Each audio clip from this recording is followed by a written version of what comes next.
for anybody that is in business, if you're not working on yourself on a personal level, I think it's really difficult to be working on yourself on a professional level. So I had a lot of blind spots when it came to a lot of things. So now I firmly believe that it's my job to be like a servant leader, if you would, to like, I'm here to support my team as best that I can to help them achieve their goals.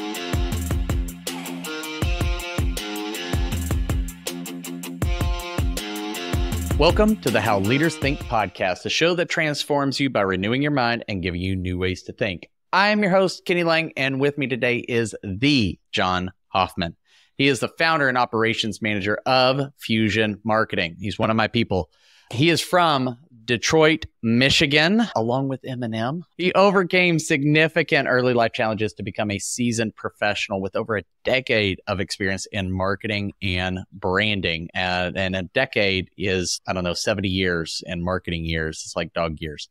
His passion for inspiring others and bringing dreams to life is matched by his commitment to community service, demonstrated through his family's urban gardening organization, which is really cool, that supports underprivileged families and educates children on sustainability.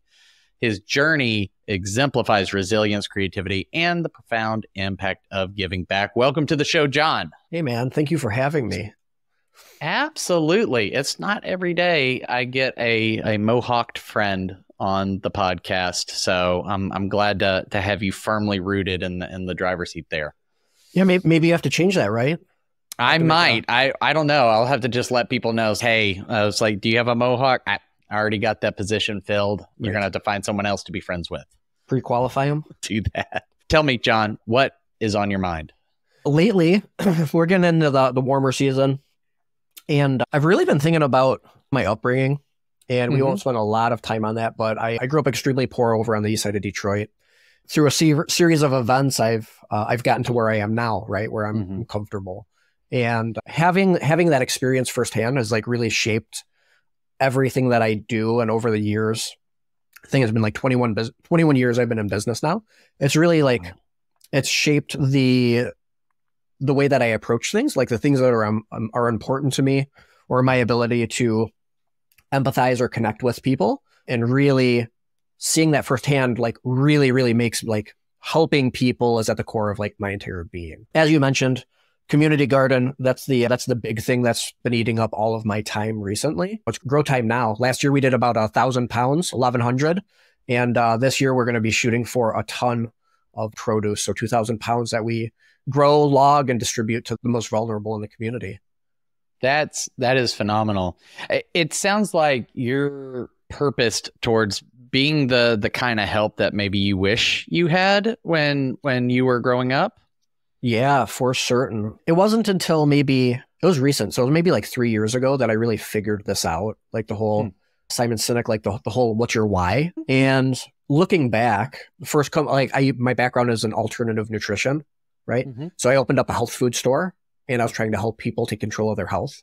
And then I transitioned into marketing, where now I'm overseeing an agency, and we're helping people take control of their business and chase their dreams and all of that. And then we have the nonprofit and all of the other things that I've been involved with, from community service and domestic violence and et cetera, et cetera.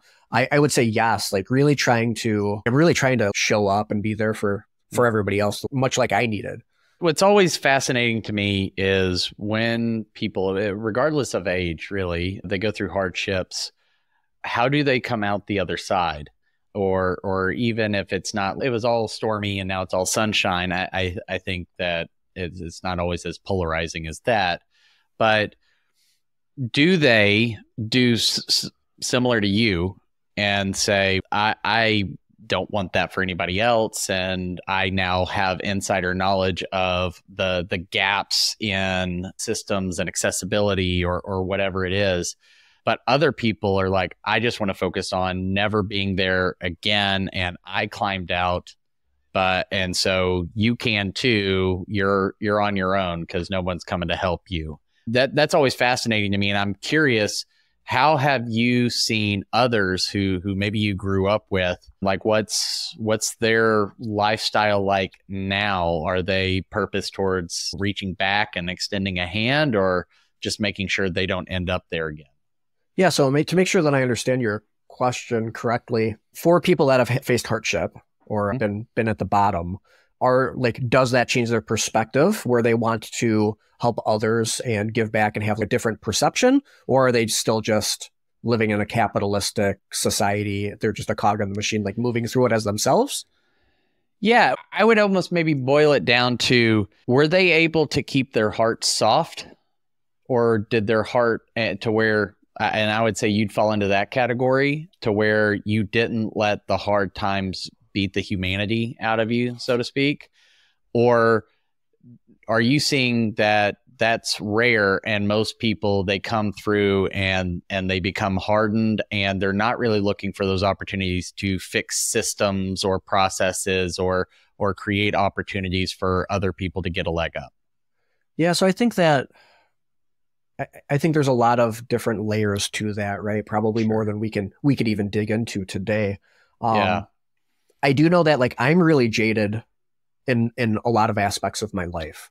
Like my faith in humanity is so little. I don't trust that. However, I do know that I can do what I can do today. So I can do that. I can't change policy. I can't change the world.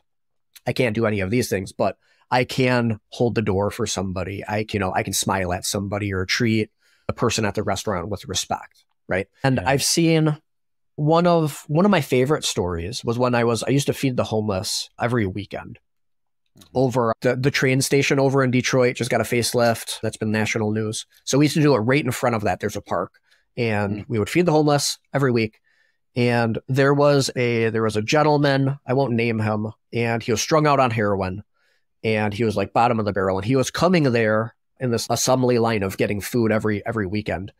And through a series of events, the organization I was working with ended up renting out an entire complex, all of the rooms inside of it, and putting all of these homeless people up for the winter.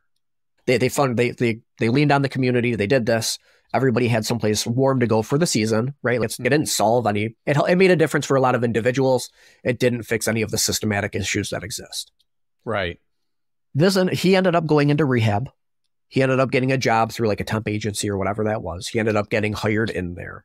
The following season, the next year, the next spring, we're doing it. This time he shows up, he's on the other side of the table, and he's so grateful for the opportunity. Like somebody gave him that hand up when he was off of his feet.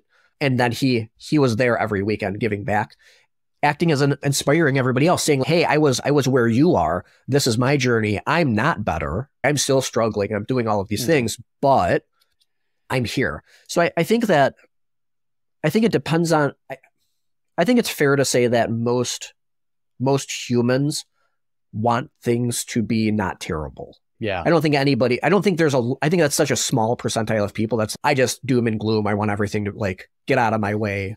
I think everybody, like, we have different methods of maybe getting there or different ideologies behind that. But I think we want it to suck less, right? Yeah. It doesn't have to be marvelous and right. I have to have a private jet to feel okay.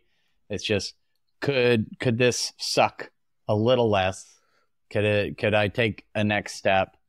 Because there's a psychological concept known as learned helplessness. And unfortunately, they had to use dogs in that research. I won't get into that. Please don't email me. I didn't conduct the research. But I know that even in times of hardship in my life, and I would say I lead a fairly blessed life. Now, it's not free from problems or pain or anything. You and I were chatting a little before we turned on the recording about a couple of those things that are recent. So it's not free from any of those things. But there are times when I don't need to just be like standing on top of the world, but I would love this to be maybe a little easier in this moment. Although somebody listening could take the opposite stance of, without resistance, you'd ever build the muscle and the resilience, and your hardships and adversities can turn you into who you are. And I'm a firm believer in that. I think that's something that you and I have probably talked about on a previous conversation of just the act of starting, building, growing, sustaining a business and what that does to you.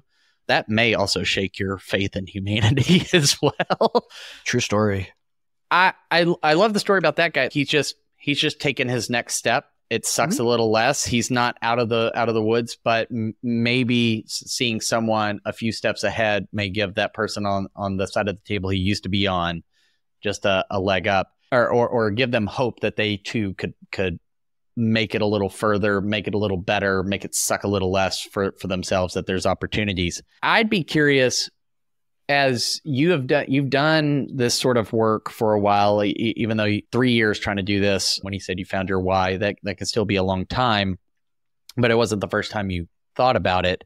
Where do you find the motivation and the resilience to keep reaching out? Because in my experience, even reaching out and saying, I'm going to do a good thing, I want to help, even though maybe you feel jaded about humanity, maybe you see people that are unwilling to do some of the basic things to help themselves. Like, you're okay helping them, but you would say you got to be a participant in your own recovery. You have to be a participant in getting out of this hardship. Sure. How do you sustain motivation when seeing that? Because you are on the other side. You are a great example of what's possible if you claw and scratch and stay determined and stay grounded. Yeah. So I, fortunately, unfortunately, I know the answer to this, and it's childhood trauma. Is what it is.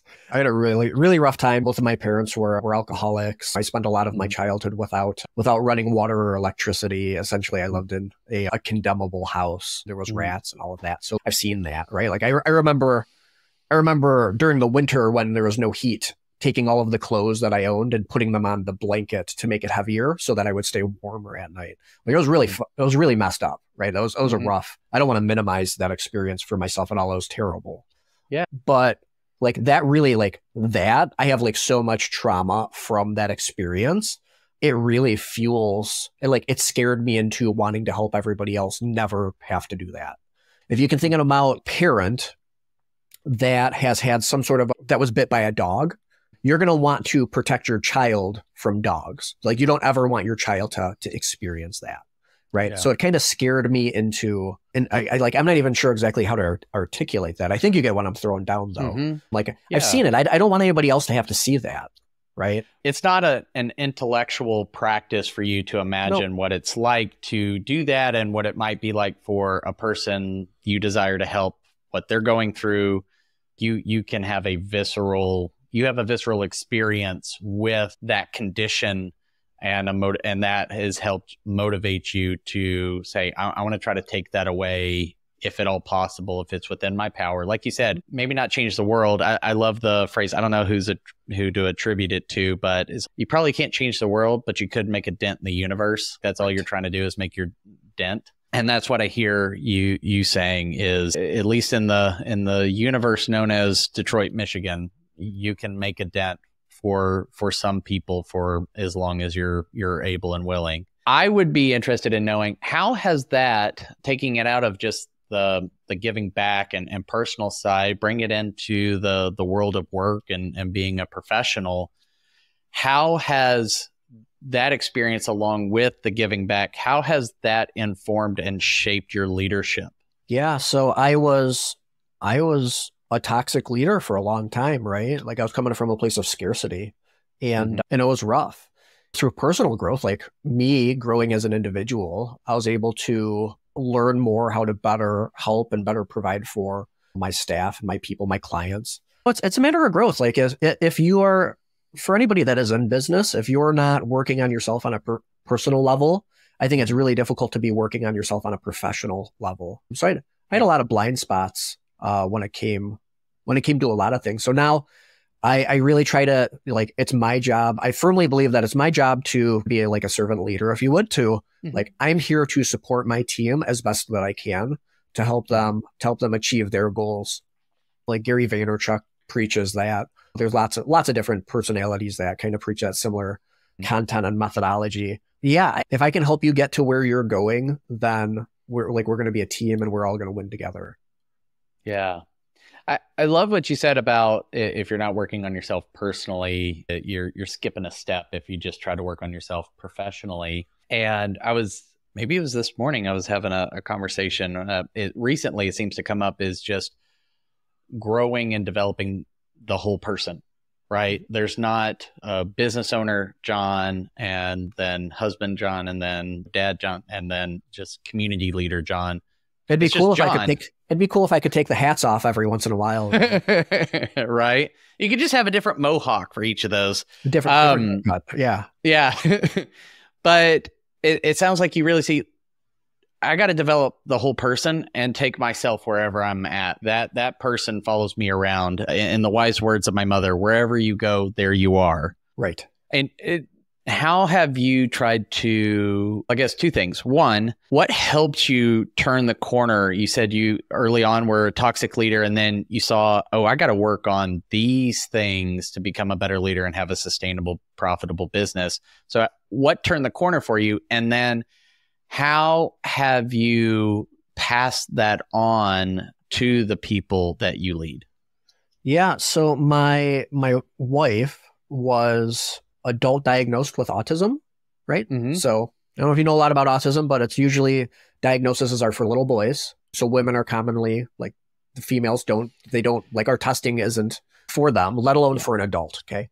So shows up very differently. Oh, absolutely. So we figured this out. And through the journey of learning about what this is and what this looks like and all of that, I started to learn that the different ways that her brain works as opposed to my brain works. We started to learn a lot about being neurotypical versus being neurodiverse. And I realized that being in a creative space, right, like marketing agency, every single person that I employ or that I contract is neurodiverse. So I started accidentally, I started this journey to learn about my wife and to better understand her and the way her brain works. And I ended up learning more about my entire team.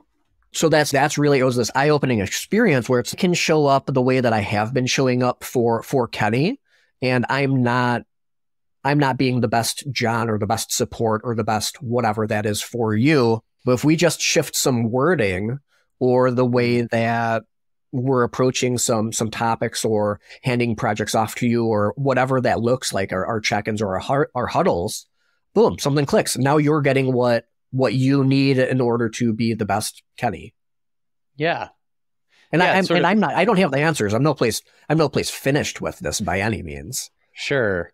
But it sounds like you're meeting your team where they're at, and in order to communicate and work effectively, not in a manipulative sense, but I think that's, if you get into sort of the definition of EQ or emotional intelligence, which has been popular for a little while, but really it's that self-awareness. How do I show up? And then the other half of it is, and how do I impact those around me?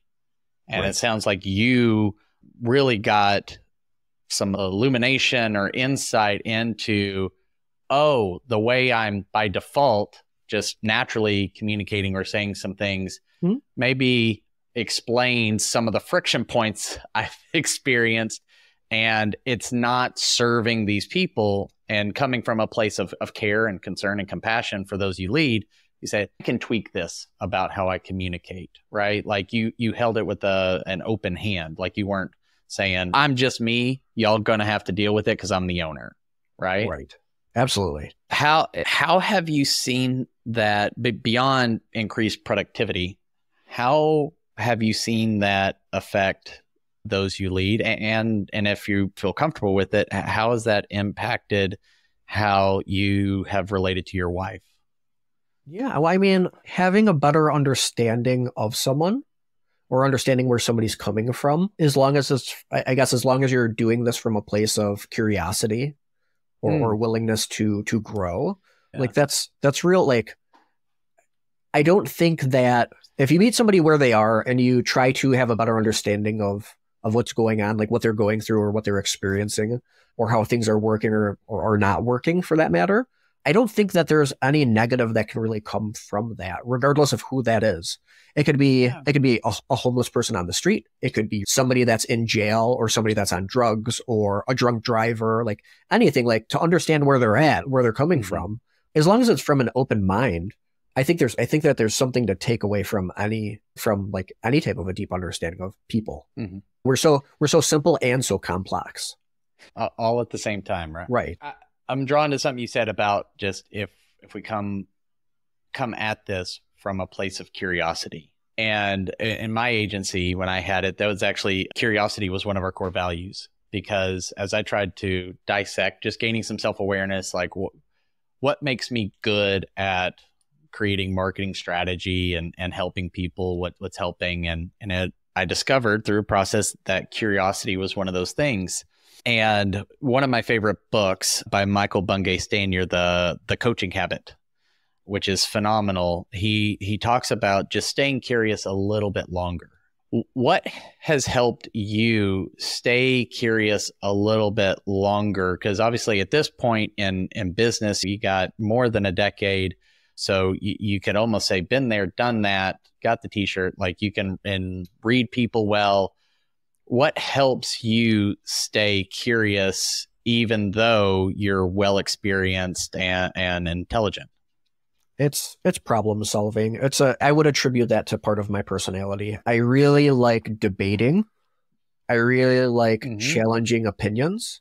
I will argue against my beliefs for the sake of arguing. So like my favorite color is blue, and I will argue with you on why blue is not the best color because I like that mental exercise. And right. I spent a decade inside of the retail industry, and I ended up living inside of like a Groundhog Day, where we were doing the same thing over and over again. I was like, show up, do the thing, et cetera, et cetera. It was on repeat, right? Like autopilot. When I got out of that, and this, luckily for me, it's always a new problem to solve with every client. We may work with a law firm, and then we may work with another law firm, and they're trying to accomplish something completely different. Even though they're both inside of family law, inside of the same county, they're still trying to do two different things. They have two different missions. They have two different goals. So that's what holds my attention at the end of the day. Gotcha. Is taking into account the different variables at play in any given situation. Like absolutely. Saying, it's like gamify it, which is always fun. And then you can give yourself some points. We'll create Hofmann points. So I scored 10 today. Now, I was always fascinated by that. That's one reason why I liked being on agency side as opposed to in-house is I got to see so many different businesses, even if they were same industry. I got a different set of variables. They had a different goal, those sorts of things. And I think it sounds like you've applied that as well to the people you employ. Is you've got a different person in front of you that is wired a particular way and different from their coworker. They have a different set of personal and professional goals that you're trying to understand and help them take steps whilst also achieving the service agreement with the client. So has that helped you as you have recruited and retained talent to almost see them the same way as what are the variables here? This is a bit of a game, not in a rude way, but how can I figure this out to help them advance? Yeah, so we maximize, like we squeeze every drop out of our staff, and we do so in a really cool way. So we don't have a hierarchy inside of the agency, which is really weird for a lot of people coming into it. So everybody can delegate tasks to each other. Everybody can call meetings. Everybody can, there's no hierarchy. I mean, yes, there's a hierarchy on paper at the end of the day, right? That's just the way that works legally. But inside of that, my team is sending me tasks. They're telling me, you need to go do this, or I can't do this because reasons, and I need to pull you into it because whatever, right? So that's really cool. I've empowered all of them to really take charge in this shared leadership space. And the other thing is we are constantly working towards figuring out what you're bad at. We celebrate whenever we're bad at things. So if we biff a project for a client and they let us know, that's an opportunity for growth. We ask for anonymous feedback all the time, so they're comfortable giving it to us. If they're inside of a long-term relationship, you don't want to say, Kenny, you're stinky. But if it's anonymous, I might be more likely to say that. So that's amazing. Same thing for my team. You really hate writing out emails and sending them off to people. Let's talk about it. Let's figure out a way to either boilerplate that or template it, or get you as far away from having to do that as possible, because you're going to do it slower. You're going to be less productive. It's going to be like a lower quality. Mm-hmm. Whereas you would rather pick up the phone. Let's do that. Let's figure out how you can pick up the phone at all of these opportunities, because you're going to make 5 more phone calls per day than emails you would arguably send. Yeah. Yeah. Right. And it's a really weird shift. And it takes, on average, I would say it takes people around 6 months to a year to actually understand that it's not like company culture on paper, and this is actually the way we're doing things. Yeah. I've experienced that too, where somebody comes in and, is this really how it works? I'm not totally sure I'm going to relax into this. Yeah, it's a trap. I don't trust it. Right. I love that, because you're spot on. When I teach my clients, when you're evaluating somebody for a position, you look at FIT, and that's an acronym for fuel, impact, and timeliness. And within fuel, the simple definition is the intersection of what you're good at and what you love to do and what you're energized by. Because there is, to your point, like a productivity multiplier. If they're good at it, they enjoy it, they like it, they're energized by it. And in return, I would imagine that's allowed you to run maybe a leaner organization than some other agencies of similar output, simply because you're now maximizing for that sweet spot. I would, I mean, I've never run other agencies, so maybe so, maybe not, right? It's anecdotal at best. Right. I do know that it's working really well for us. And from a culture fit, everybody likes it. We don't do time clocks. We just, it's different. In my opinion, and in a lot of our clients' opinions, we end up getting a better product because of that, right? Like, it's kind of like the happy cows make butter milk, or there's like something about that. It's like a gimmicky thing.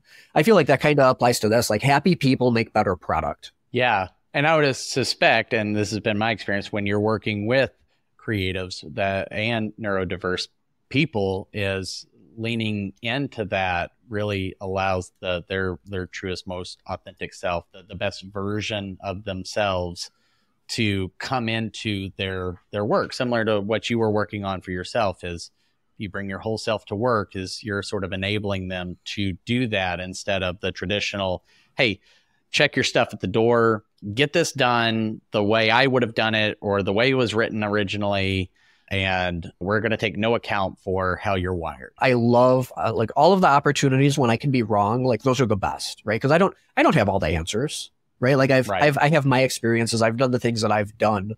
So to have Kenny come in and be like, hey, I know this is how we've been doing it, but maybe this makes more sense because reasons. I love that. Let's do that. Let's constantly concentrate on evolving and being more efficient, so that we can really try to get away from this whole hustle culture, right? Like, that's like such a big thing. And I was sucked into that for a long term, 12 hours a day, 7 days a week. I'm so prideful on never having a vacation. And no, like, there's more to life than just punching the clock or working or chasing somebody else's dream.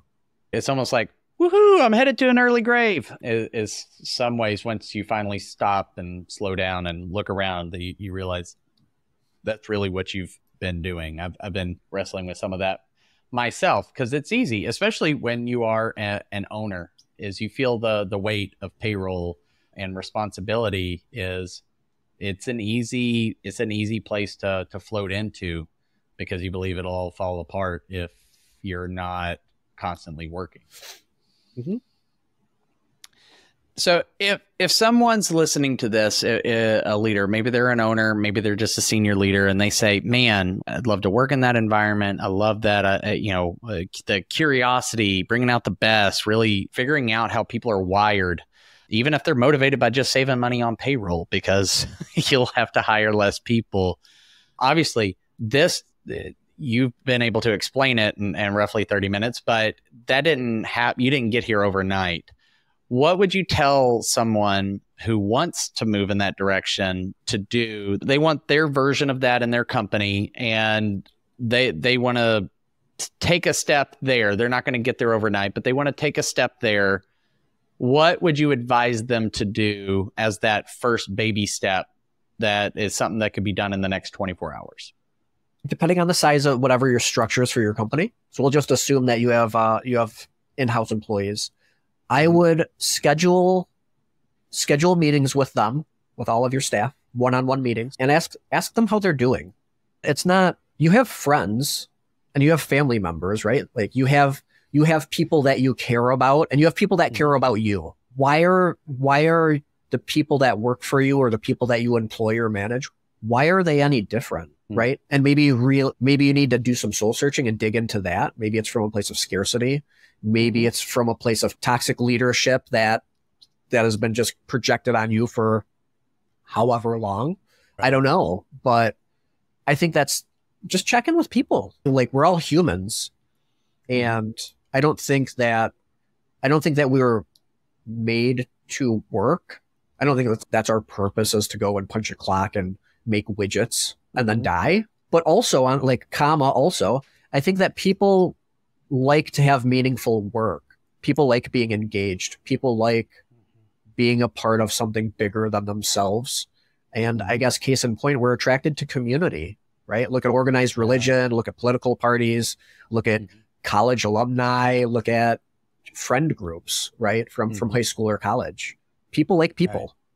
You reminded me of a saying that one of my pastors would say a lot, and he would remind me of this, is you work to live, you don't live to work.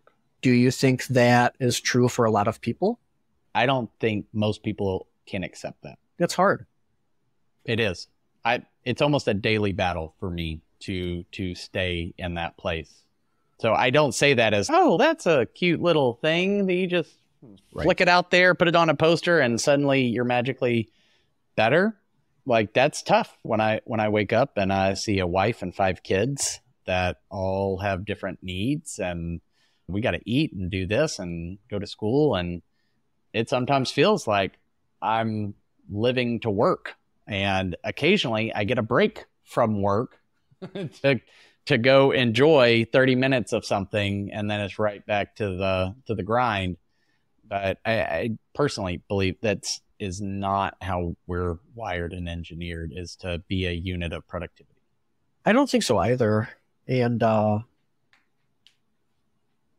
I think that, like, you know, being in America, right? Like, we're fueled by capitalism. A lot of us are exploited by the machine. And I get it, right? If my people aren't doing the things, I don't eat.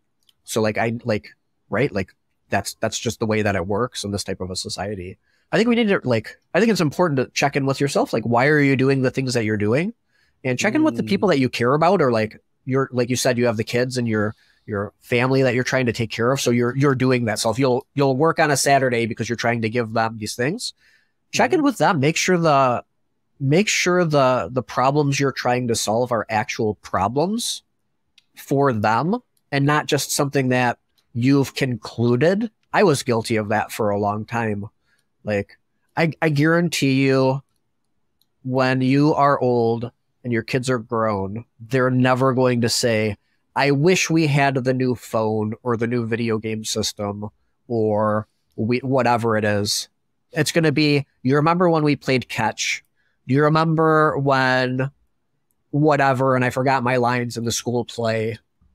Do you remember when we went to the zoo and the whatever? Like, it's experiences, not stuff.